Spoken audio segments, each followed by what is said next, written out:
Nous voilà réunis plus de 2 ans après l'examen de ce texte en première lecture de notre hémicycle pour examiner cette proposition de loi visant à reconnaître la responsabilité de l'État à indemniser les victimes du chlordécone. 2 ans, voilà le temps qu'il nous aura fallu pour aborder comme il se doit une nouvelle fois ce texte, si important pour nos territoires ultramarins. Vous me direz que nous avons bien attendu 14 années pendant lesquelles l'État a fait la sourde oreille à l'Organisation mondiale de la santé qui, dès 1979, classait le chlordécone parmi les cancérigènes possibles. 14 années durant lesquelles l'État a préféré écouter le puissant lobby de la banane plutôt que la science, au risque de détruire les sols, d'empoisonner les eaux et en définitive, nous le mesurons aujourd'hui, de briser des vies, de compromettre des vies, de tuer. Car c'est bien de cela dont il s'agit aujourd'hui.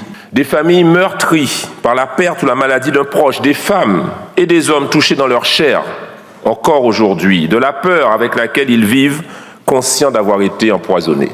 J'appelle donc notre Assemblée à les respecter. La Guadeloupe et la Martinique nous regardent.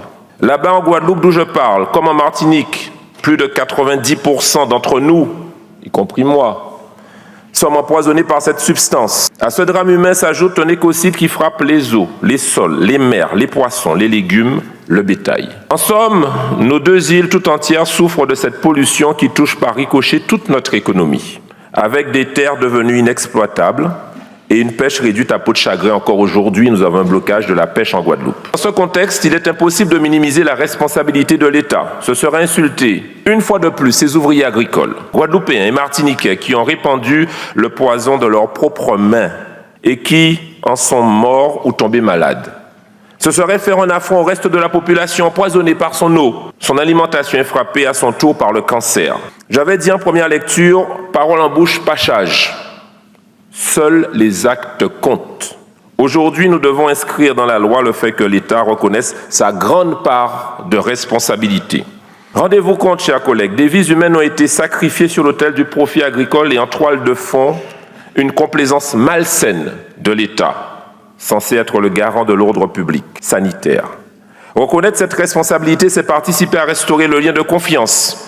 C'est aussi aller plus loin sur le chemin de la réparation annoncée par le président de la République, pour traduire en acte cette reconnaissance. Par conséquent, notre groupe LIOT soutiendra sans réserve cette proposition de loi qui appelle à reconnaître la responsabilité de l'État dans le scandale lié au chlordécone, à poursuivre un objectif de dépollution des eaux et des sols et à indemniser les victimes. Un mot néanmoins sur cette version sénatoriale qui est revenue sur des mesures qui faisaient pourtant consensus chez nous. Je pense notamment à la suppression de l'amendement de notre groupe LIOT qui fixait l'objectif d'une campagne de dépistage du cancer de la prostate dès 45 ans, conseillée par bon nombre de professionnels sur place, en Guadeloupe et Martinique. Je vous le rappelle, en Guadeloupe, nous détenons le triste record mondial du cancer de la prostate. 200 cas pour 100 000 habitants contre 90 en hexagone.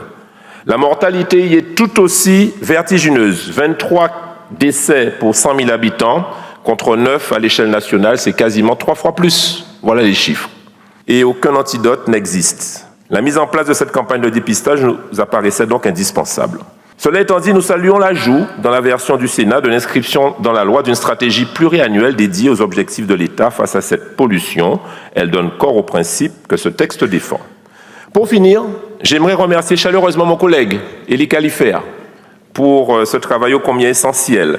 Essentiel pour les populations de la Guadeloupe et de la Martinique, mais essentiel, en définitive, pour le peuple français tout entier. Car ce n'est pas en détournant le regard qu'une nation se grandit, mais en regardant ses fautes en face. Reconnaître, réparer, se grandir, voilà ce qu'une grande nation doit à ses enfants. Aujourd'hui, nous devons adopter un texte qui reconnaît un crime grave commis par la France, l'État, contre les peuples de la Martinique et de la Guadeloupe. Je souhaite que notre Assemblée s'honore en adoptant à l'unanimité cette proposition. Je vous remercie.